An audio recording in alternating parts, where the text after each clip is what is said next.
Vous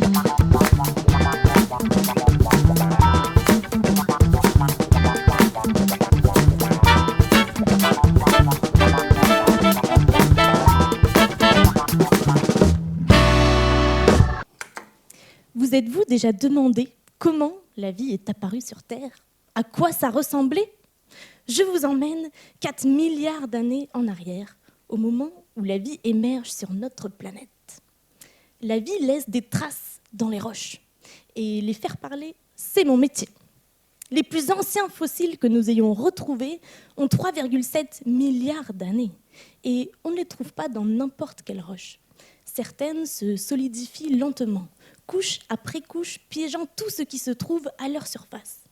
Comme des feuilles que l'on glisse entre les pages d'un livre, on les oublie, le temps passe, et des années plus tard, vous les retrouverez intactes.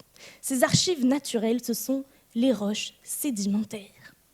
Le problème, c'est que sur Terre, ce livre des origines de la vie a disparu.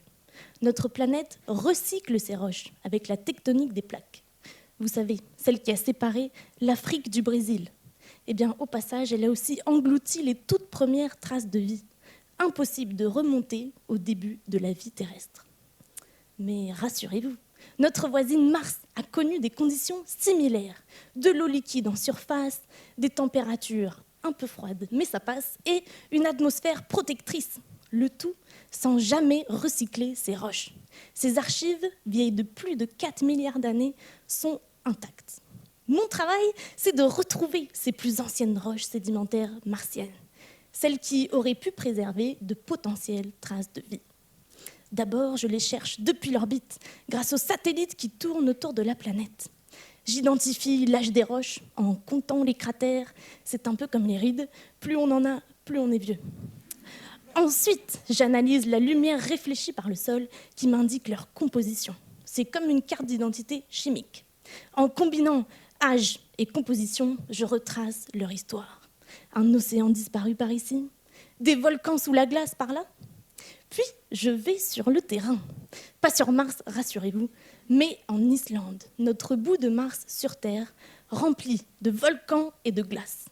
J'y prélève des échantillons ciblés que je compare à mes données satellites. Cela me permet de confirmer ou non certaines hypothèses. Résultat, nous avons trouvé un site martien vieux de plus de 4 milliards d'années.